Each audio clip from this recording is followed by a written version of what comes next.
Bismillahir Rahmanir Rahim. Alhamdulillahi Rabbil Alameen. Wa ashhadu an la ilaha illallah waliyya salihin.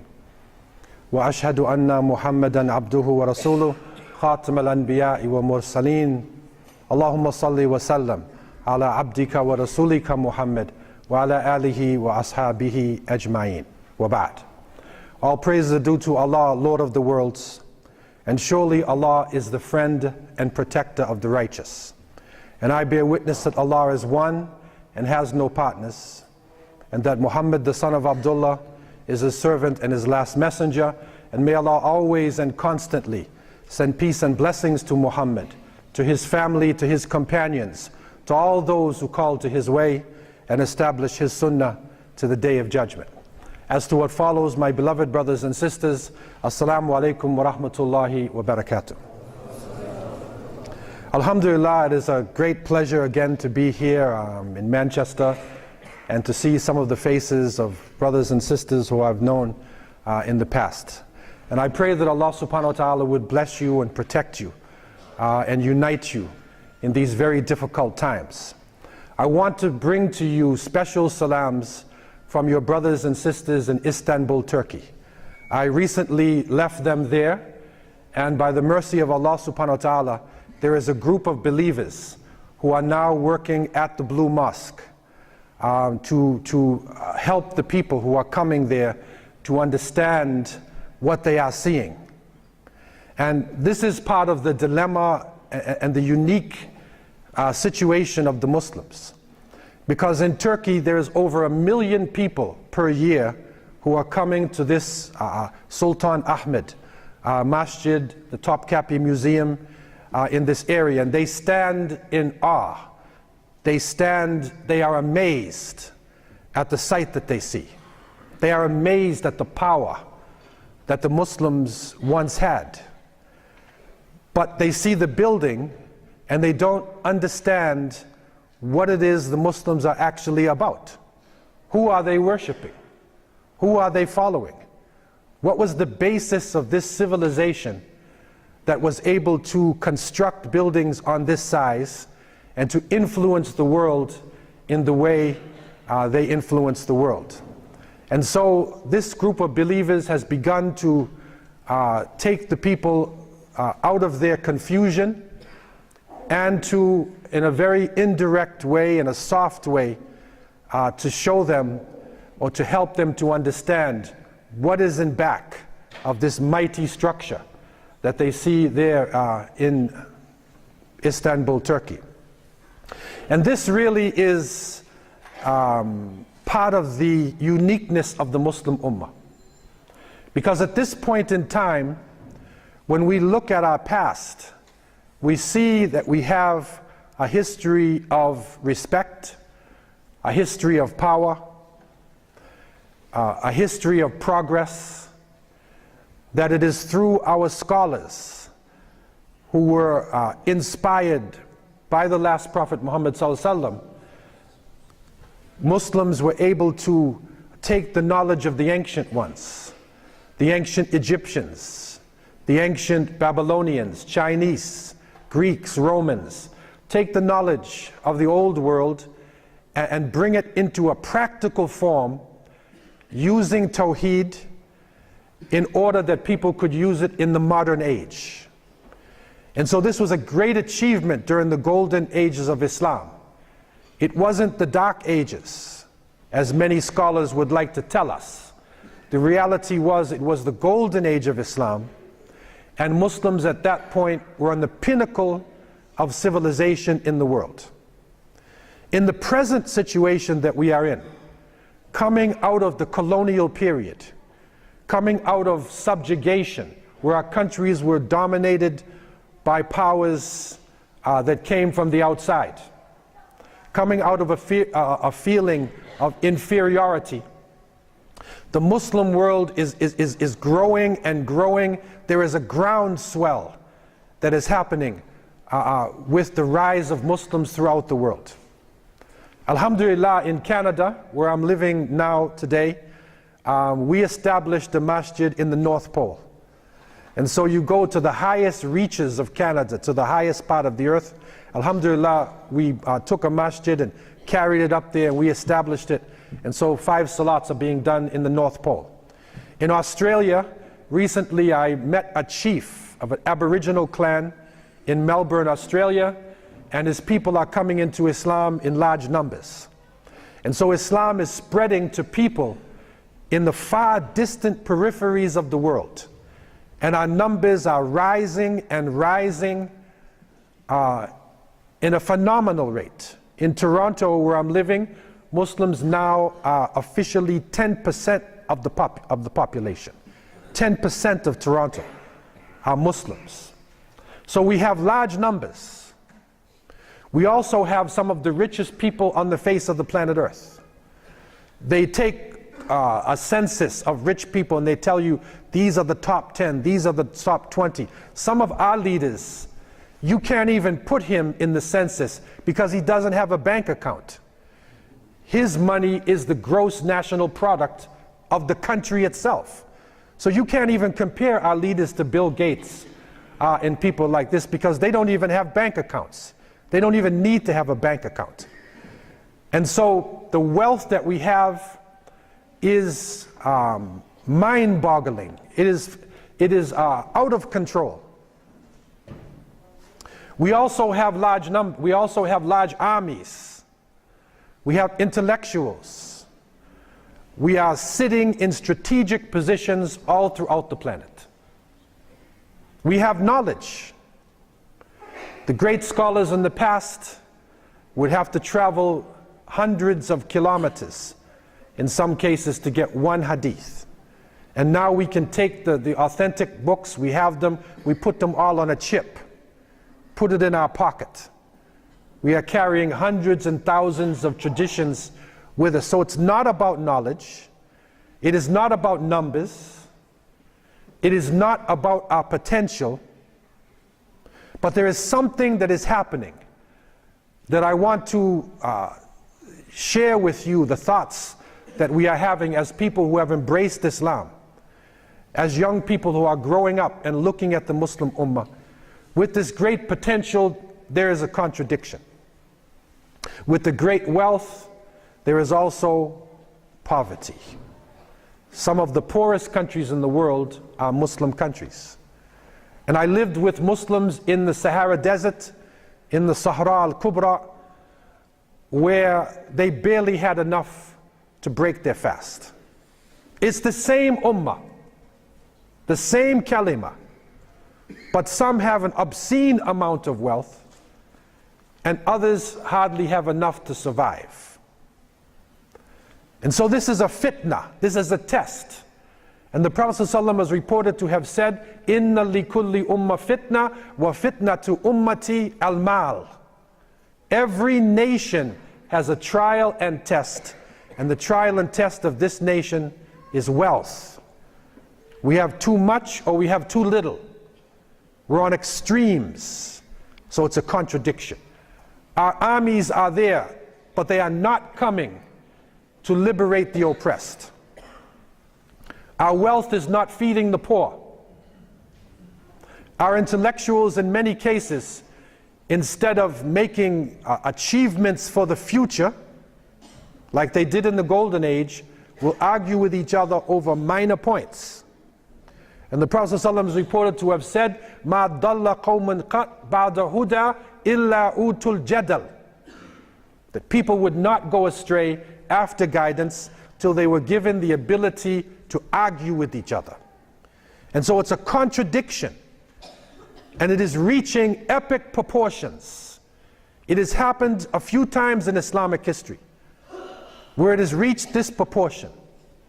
It is said in the 13th century of the Common Era that the Muslims were divided into nation states, that the Khalifa was a symbolic leader, that the great scholars like Ibn al-Athir, in his history book, he reports that during that year there was no Hajj group that went from Baghdad to Mecca. They were too busy to make Hajj. The ulama were given a tiny pittance, whereas the ruling people had a huge amount of wealth. And so with this contradiction, a major change came about. A catastrophe hit the Muslim world.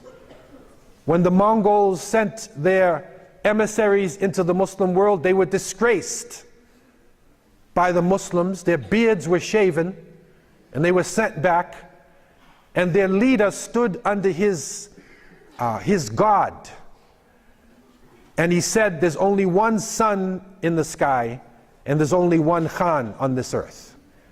And Genghis Khan unleashed his forces on the Muslims, and they unleashed them, and they created a major catastrophe. A genocide of unbelievable proportions came about, until Allah subhanahu wa ta'ala raised up Sayfuddin Qutuz rahimahullah. He united the Muslims and they stopped the Mongols in Ain Jalut. And following this, they gave dawah to the Muslims. They gave dawah to the Mongols. Sayfuddin Qutuz stopped the Mongols. They were given dawah, and some of them accepted Islam. And so the people who were the enemies of Islam then became champions of Islam. But the shahid here, the witness here, is the contradiction, the wealth, the potential, not using it in the proper way. And at this point in time, as we are thinking about the future, and those who follow the solar calendar are talking about the new year, those who follow the Islamic calendar are also just begun the new year.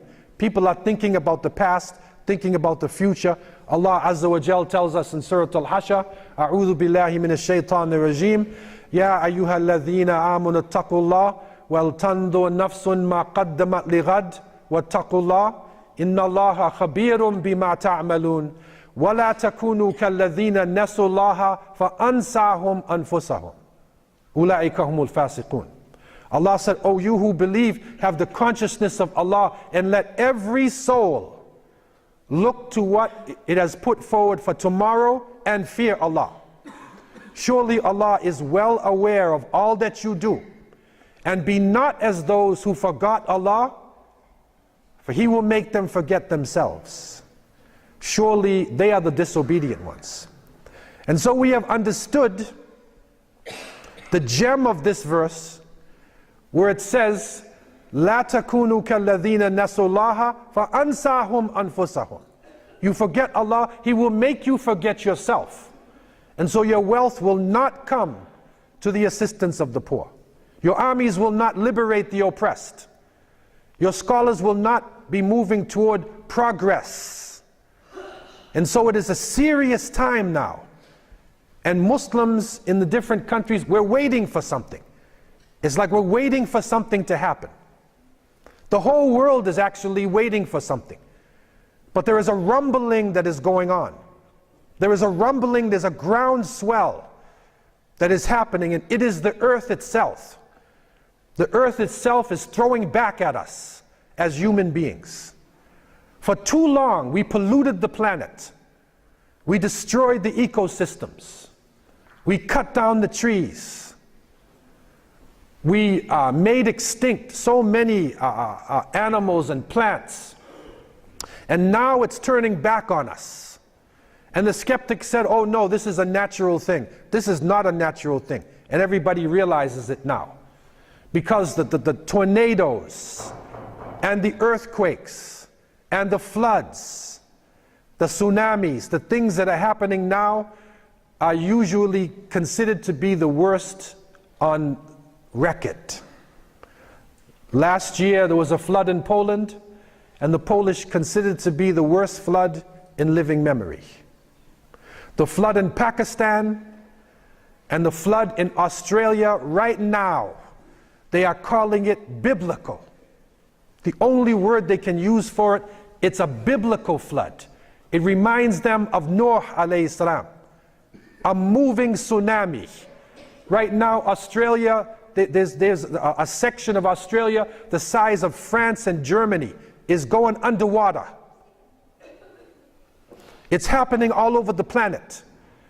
And if you study nature closely, you see some strange things. In Canada, to the north of Canada, the polar bears that normally move across the ice to their feeding grounds, they can't reach their grounds because the ice is melted. There are insects in Canada. Instead of fleeing south, the insects are going north. The insects are going north.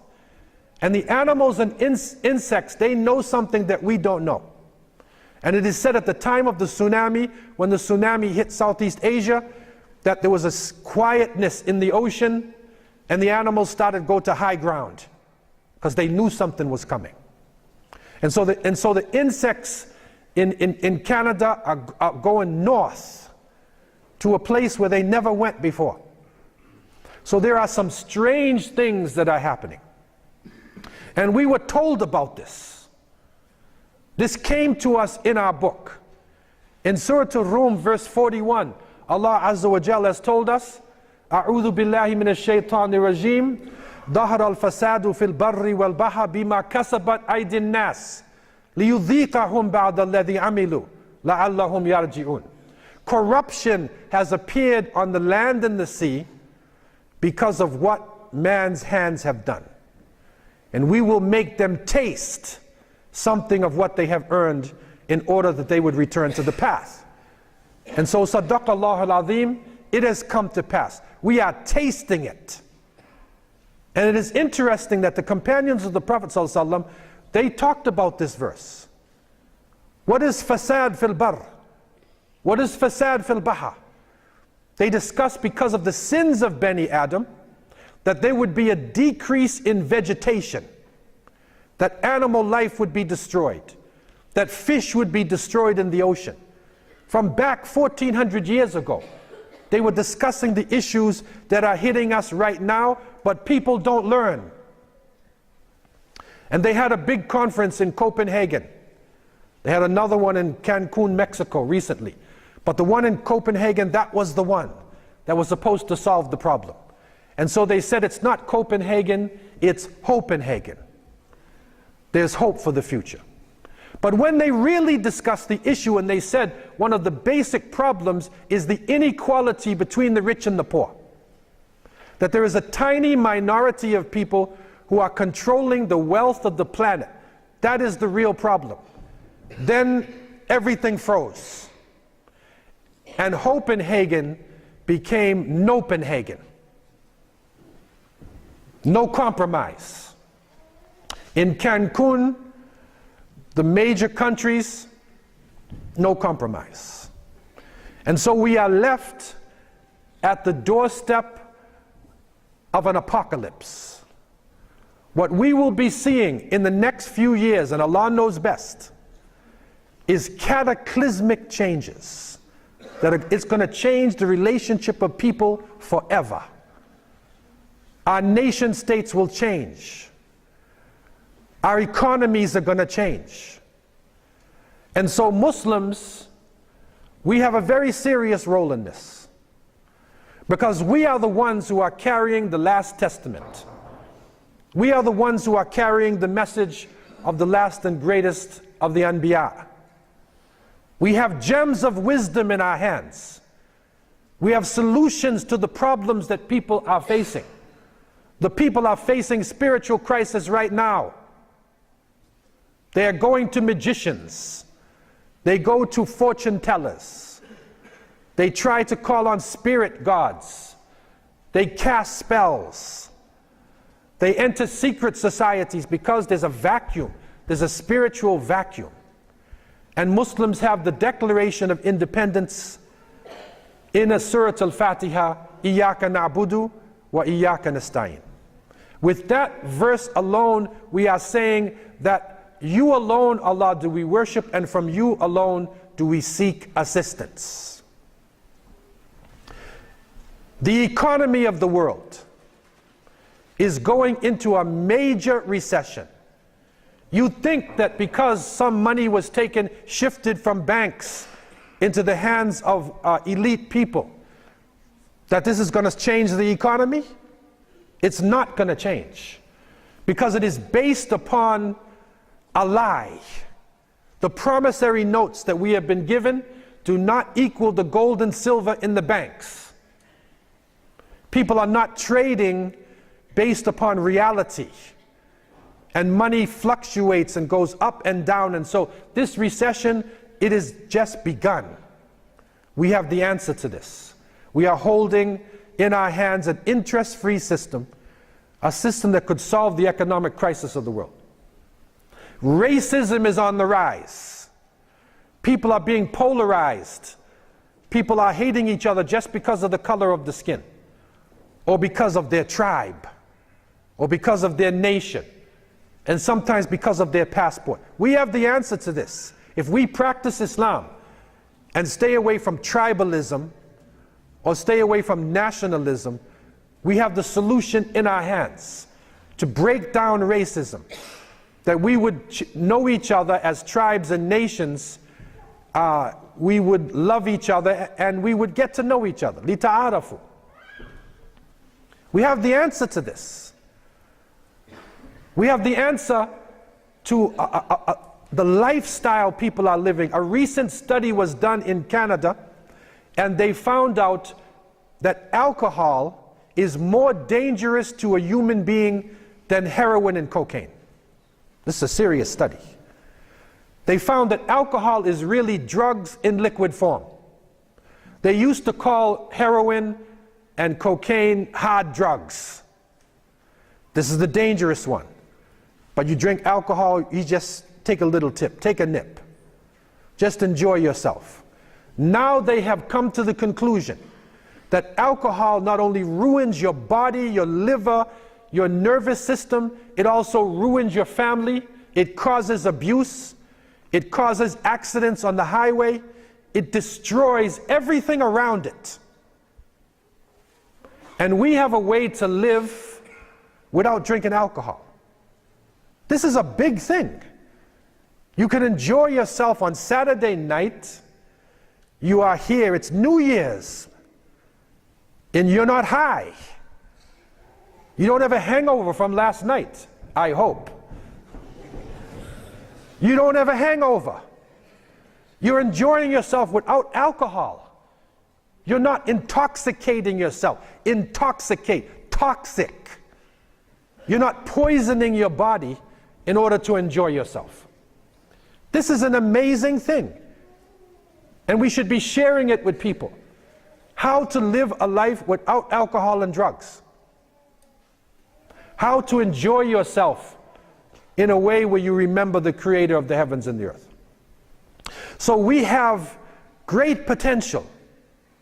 But the ummah now, we are in a serious position. We are crying for change. We cry for political change.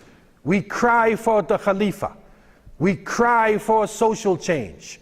We cry for Islamic banking. We want Islamic halal food.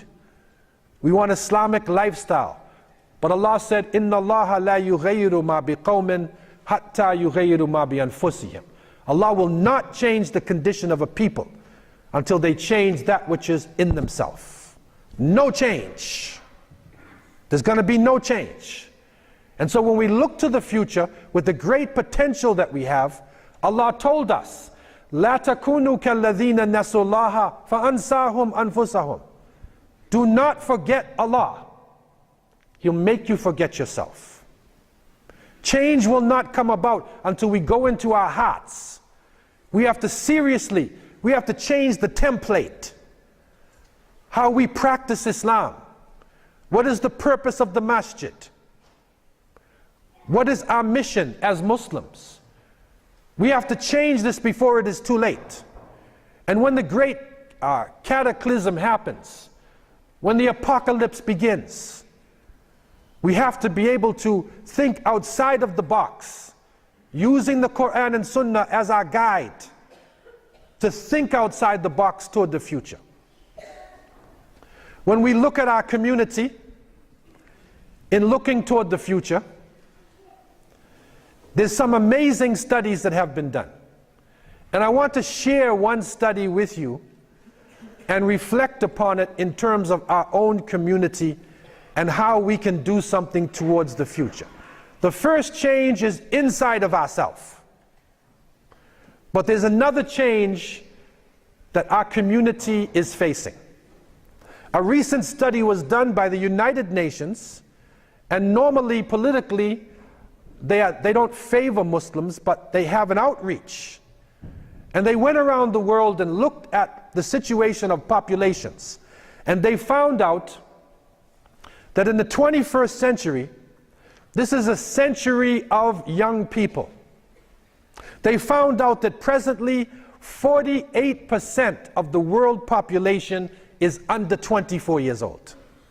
48% of people on earth are under 24. In Africa, and this can go for many of the Muslim countries as well, 60% of the people are under 25. They did a study of North Africa, of Algeria, and some of the Northern Africa. They found this. 60% of the people under 25 years old. So we are a young nation. If you take all of the Muslims and put them outside on a field, you will find the majority of the Muslims are young people. But yet, when we look at our programs, what happens in the masjid, and I'm not necessarily talking about this masjid, when you look at the masjid, how many programs are for the young people? Most of the masjids, and I'm being straightforward to you because we have to be honest and straightforward with each other, most of the masjids are men's club for men over 35 years old. The majority of the people are young. If you want to sell, encyclopedias, that's what they used to sell. Now it's Googles for everything. But if you want to sell products in an area, you take a census of the people. You understand the people themselves, and if they are literate, if they're going to buy your books, then you sell your books. If they don't read, you're not going to sell your books. And so our activities, our understanding has to change. It is the younger generation that will carry Islam in the future. They are the ones who will live in the future. Not our generation, the older generation who is here. It is the young people who will live in the future. They will face the apocalypse. How will they function in this world? There are certain issues, certain crisis points that are shared by young people all over the planet. And I want to share these with you as a means of looking at some practical areas that we can begin to focus on. We need activities. The Prophet ﷺ, when he established the masjid in Medina, it was an all-purpose Islamic center. All types of activities went on inside the masjid. Even political decisions were made inside of the masjid. According to the study, there are 5 crisis points that the younger generation, who are the majority, will have to face in the 21st century. 5 crises. Number 1, violence. The level of violence today of murder and killing is the highest level in recorded history. There is no time where human beings had the ability to kill and destroy each other like we do today. And so young people have to grow up in a world of violence. And that violence, wa'iyadhu billah, sometimes it starts in their own homes. And that is where alcohol and drugs and gambling and other addictions, they naturally lead to abuse. People who leave the sunnah, people who base their religion not on their deen but on their culture, they also have abuse. And we have found this in our communities. Number 2, an erosion of traditional values. This is an interesting point. Young people around the world, their value systems are changing. And they are being taught by the international globalization, which is coming on the television, it comes in the movies, it comes on the internet, it comes on Facebook, on Twitter, the social networking. They are being taught to accept values other than their own traditional values. I say to some of the students that I was born in BC. And they say, wow, that means you're a caveman or something like that. BC. You know what BC is? Before computers. It was only in the 90s we started using computers, right? Not a long time ago. I can even say I was born in BFB. I was born before Facebook. Because Facebook has changed everybody's mentality. Some people live a life larger than anything on the Facebook. He's Superman on the Facebook. And you meet him, he's just a little simple guy. Okay? So it has changed everybody's relationship. But what are we being taught by the media? What are we being taught? What are the images coming to us? Signs and symbols are coming to us. So a young person would rather eat, instead of eating his own nice biryani or shawarma or kebabs, he wants Kentucky Fried Chicken. Or he wants McDonald's. I came into a Muslim country in Ramadan. I'm not going to say which one it was. And I came from the airport, and as we moved in the dark, the first thing I saw was the golden arches, and it said Ramadan Mubarak, with the golden arches of McDonald's. That was the first thing in the Muslim country. And so our value systems are changing. What does an erosion of traditional values mean for Muslims? It means they will leave the deen. They will take on another lifestyle. As the Prophet ﷺ said, you will follow them inch by inch and foot by foot until they crawl into a lizard's hole. You will crawl in there with them. And they said, is it the Christians and the Jews? And he said, Famen, who else?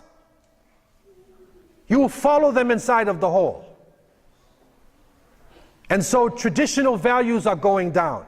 That is a struggle for the younger generation, to be able to see Islam in a practical way today. We can no longer give khutbahs and put people to sleep. Take them 1400 years back and they have nothing to use today. When the Prophet ﷺ used to give the khutbah, they said his eyes would get red, his voice would raise, and it was like an army was right in back of them. He was dealing with al-waqi', reality. So our deen has got to be practical for the younger generation to use in their struggle. Number 3 of the crisis points facing the 21st century, it's poverty. It's poverty. People are starving. People are suffering. I lived in Southern Africa for 10 years. And it was a common thing for us to set up a masjid in an area where there was no running water and no electricity. And you go into some areas and you will not believe it. People are still accepting Islam. No running water, no electricity. And then you go to another place and you see the masjid, the rug is so thick. I went into one masjid and I said, brothers, this is not a masjid, this is a palace. You're praying in a palace. You're not praying in a masjid. And so poverty. And so we will have to mobilize our wealth and think in terms of Islamic relief. Islamic relief has to be a part of our lifestyle. You have to look at we have to look at our wealth, and a portion of our wealth has to be given to the crisis zones in the world. The situation in Pakistan has not gotten better up until now. They are in crisis. The infrastructure is destroyed. So people are going to have to give not only their wealth, but give their time, give their skills. If Allah blessed you to be a doctor, or an engineer, or whatever your skill is, spend some of your time in the needy zones. You have to give back. You can't just take this skill and hoard it to yourself and buy 2 or 3 houses. You have to give back to the people, because poverty, suffering, this is going to be one of the hallmarks of the century that we are in. Number 4 of the crises facing the younger generation: disease. There are diseases that are spreading now. There are viruses that are spreading which were not known in the previous generations. And we saw this in Southern Africa. In South Africa in particular, Allah knows why. But what they considered to be HIV/AIDS, which also includes, it can be tuberculosis, it can be malnutrition, it could be a number of things, but they found that 1 out of every 3 people was HIV positive. 1 in 3. That means a Muslim doctor came to where I was in Cape Town, and what they told him was, just consider everybody who comes in the door to be HIV positive. Everybody. Because if 1 in 3 is HIV positive, everybody is. So the virus is spreading, the diseases will continue to spread, and this is where we will have to go back to the Sunnah and give of our lifestyle. Our lifestyle will protect people. You will see in the Muslim countries, we saw it in Southern Africa, and as you go to the Muslim countries, the more Islam is practiced, the lesser the percentage of HIV. It goes down the more you practice Islam. Number 5, drugs. Illegal drugs. This is a crisis of the younger generation. And these drugs are spreading rapidly. And we cannot bury our heads in the sand anymore. The drugs are around us. All types of drugs. Be given designer names, interesting names, promises that if you take this drug, you will be a powerful person. We had a drug in Cape Town, they called it tick. And this tick, they say if you, you know when a person, in the American movies, when the hero, they win the game and everybody cheers for them, yeah, you're cheering, and you feel so glorious, right? You know, the Olympics, he got the gold medal, and he's crying, and he feels so happy. Multiply that times 10. That is the feeling you get when you smoke it the first time. Okay? But after you go up, you come straight down. And you will never find that feeling again. You will search for that feeling for the rest of your life. And you need more and more and more. If you smoke it once, you are addicted probably for your life. That's how dangerous the situation is. And so in this area, and this is interesting that it came through the United Nations international study of young people around the world, the majority of people in the world. We can think about our own masjids. What are priority areas? What things can we actually do? Number 1, education. Education is key for us. It is key for us to be able to overcome the problems that we are facing. Islamic education, skills training, development is crucial for the younger generation. They need to learn skills. They need to be educated properly. Number 2, how can we help the younger generation? Employment. Employment is going to be a major crisis. And you know what's happening here with education. You know what is happening with employment. It is becoming a crisis. What we can do, those who have jobs, those who have businesses, who have skills, give back to the community. If you have IT skills, set up a course where you train young people in IT. If you're a carpenter, if you're a plumber, if you're an electrician, whatever skills you have, give back to the community so the young people can also gain these skills. Number 3, priority areas. These are solutions now. We have to deal with hunger and poverty. We will have to deal with this wherever we found it. I was shocked in Canada. We opened up a food bank in the 90s, and we had thousands of people in Canada, Muslims, coming to our food bank. In a Western country. But they didn't have enough to really live a proper life. Number 4, the issues of health. We have to deal with health. We focus on halal things, and we need to have halal food. But Allah subhanahu wa ta'ala tells us, Kulu mimma fil ardi halalan tayyiba wa la tattabi'u khutuwat ash-shaytan innahu lakum aduwwun mubin. Eat from the earth that which is halal, permissible, and wholesome, and do not follow the footsteps of the devil, for he is to you an open enemy. And so halal food, wholesome food. We say, no, it's halal. The Muslims were dropping down. In Southern Africa, Muslims had the highest rate of heart attacks. They were dropping dead. Why? Because when you eat the food, it's halal, but it is so greasy that your hand is covered with grease. And after he finishes eating the greasy food, he says, I want Coca-Cola Classic. I want Coke. So he eats the grease and then he drinks the Coke. It's like cement. It's like you made cement inside of your arteries. And so the Muslims were literally dropping down from heart attacks. So we will have to look upon wholesome eating, wholesome lifestyles to give to the younger generation. Number 5, we will have to focus on the environment.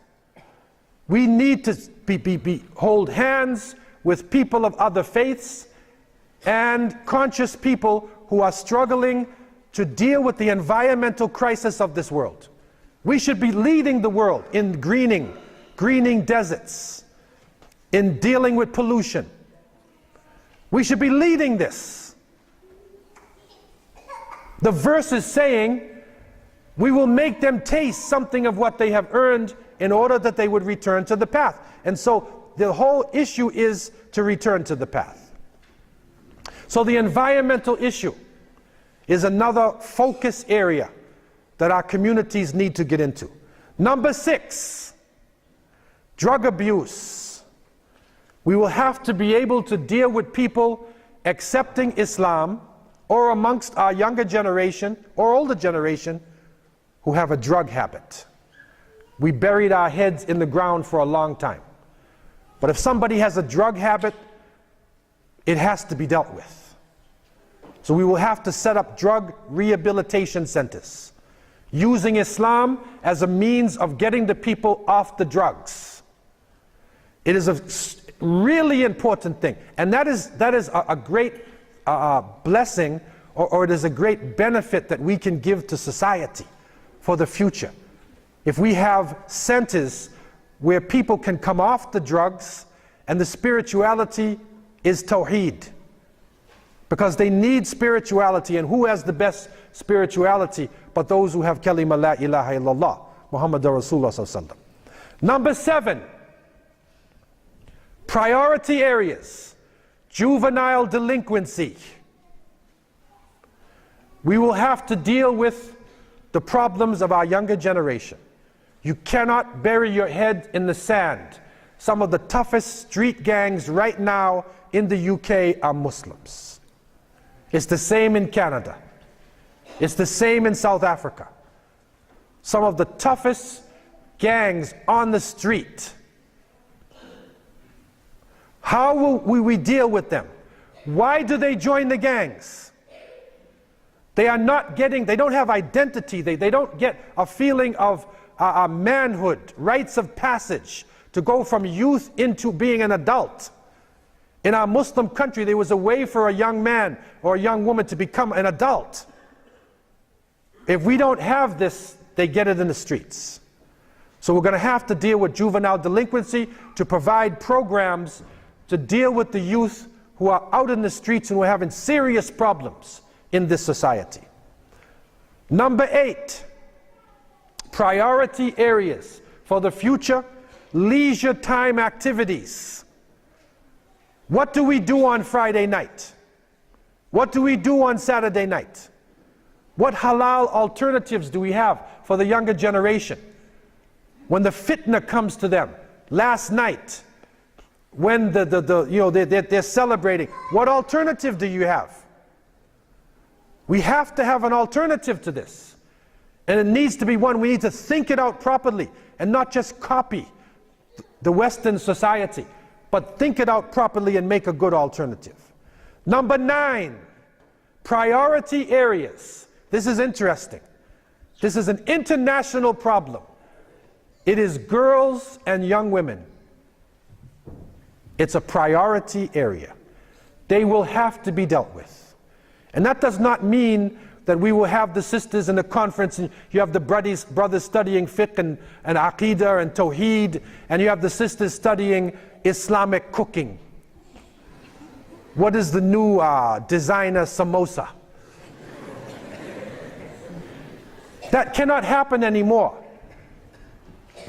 Because some of the great scholars of Islam, you will see the great imams talking about in their isnad, there are women. And the sisters right now, in groups like Al-Maghrib Institute, Al-Kawthar, and some of the new institutes coming up, the sisters are the dominant force in education. It's happening all over the place. So there needs to be a priority where they can gain an Islamic education and also be involved in the leadership of the community. Number 10, the full and effective participation of young people in leadership. Young people can no longer be put on the side. They need to be in the shura. When decisions are made for the future, you need to have a young person sitting there.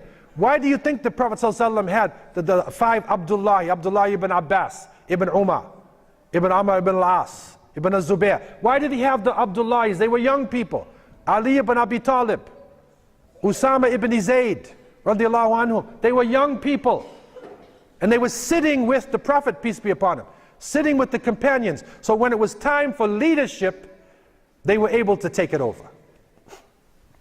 In order to do this, Islamically, we need to change the template, change our thinking in Islam.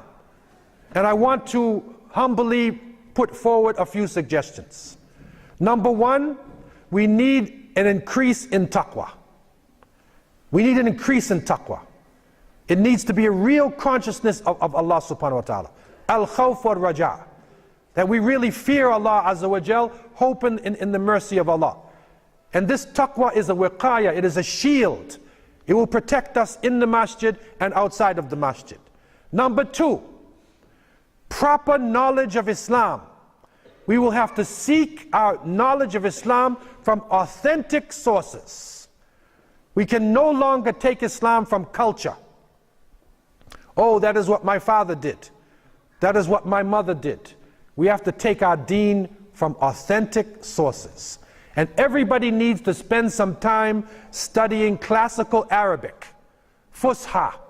You have to learn Arabic. It doesn't mean you master it, but the more you learn is the closer you come to the wahi.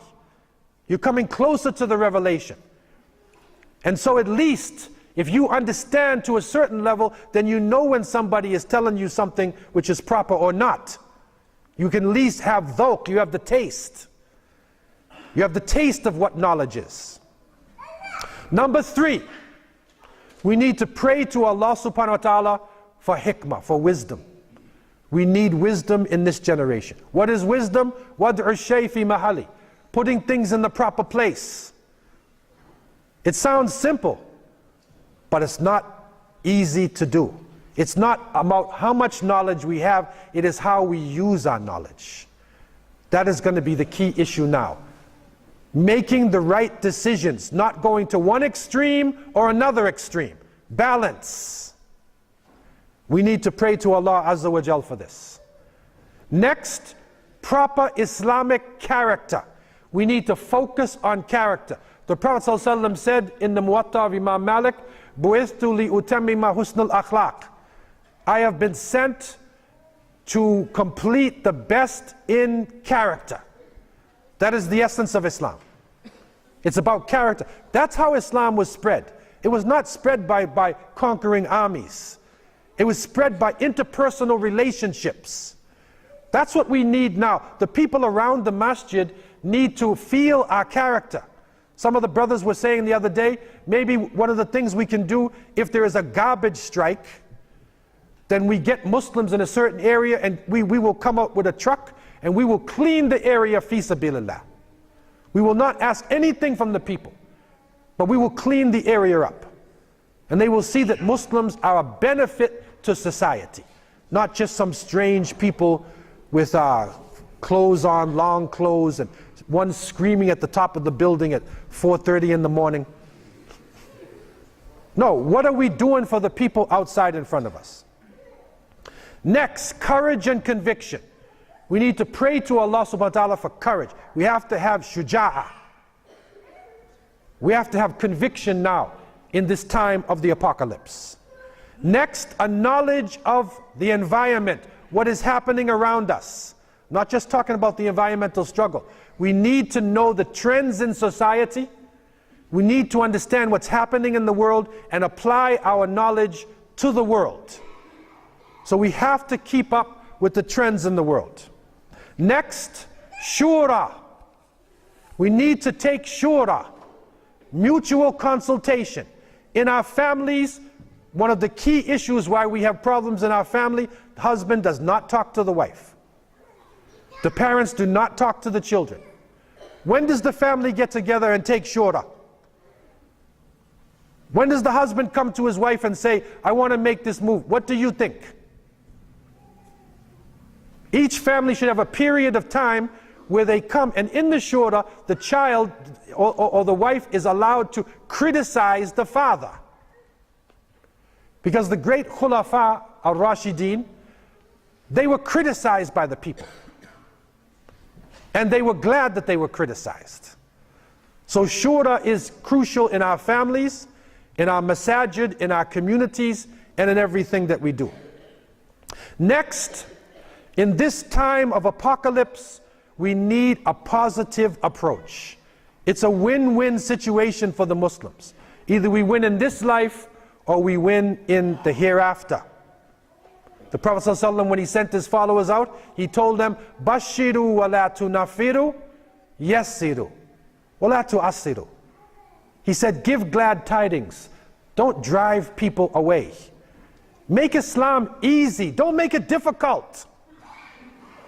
Many times we make it difficult. Even if we differ on a subject, there may be two opinions on a subject. Both of them made their own research and they have a different opinion. What happens? Do we hate each other? Do we form another masjid because of that? It is reported in Banu Qurayza, after the battle of the Khandaq, the Prophet ﷺ was informed by Jibreel to go to the Yahud because they have broken the treaty, that he should go to Banu Qurayza. And the Prophet ﷺ said, anyone who believes in Allah and the last messenger will not make Asa except in Banu Qurayza. Go south. So the companions started to go south. As they went south along the road, Asa was going out. Remember, the Prophet said, make sure you do your Asa in Banu Qurayza. But now Asa was going out. So do you make your Salatul Asa or not? Some of the companions said, no, I'm making Salat. Because Allah Azza wa Jal has said, this is Kitab al-Mawquta, you have to make this Salat on time. So I'm making Salat. The other one said, no. The Prophet ﷺ said, you have to pray in Banu Qurayza. So when they reached Banu Qurayza, they were arguing with each other. They were fighting with each other. If it was us, there would be two different masjids, two different communities, a major split. They went to the Prophet, peace be upon him, and you know what he said? You're both right. You see hikmah? Both of you are correct. One was following Allah and the other was following the messenger of Allah. Both of you are correct. It's not black and white, up and down, haqq or batil. Both of you are correct. So you have to learn to tolerate each other, tolerate differences. 6 and 1 is 7, 5 and 2, 4 and 3. It's 7. So we'll have to learn to tolerate differences. And in this, we will need to have cooperation and unity. And at this stage, we can have what I call operational unity. Maybe the masjids are not exactly the same, but at least the Ahl Sunnah wa Jama'ah, we need to be able to have a shura to cooperate with each other. Mashal al-Aqsa, when they offended the Prophet ﷺ with the poetry or with the cartoons, everybody came out. There's certain issues that will bring all Muslims on the streets. So at least in these issues, make shura, have operational unity between us. Try to unite. It's difficult. Muslims are doing different things. It is reported that the companions of the Prophet ﷺ, Khalid ibn al-Walid radiallahu an, he only memorized a few short surahs. He didn't have time. He came in at the end and he was a warrior. So he just knew Nas and Falaq and whatever. So when it was time for Salat, you do not ask Khalid to lead Salat.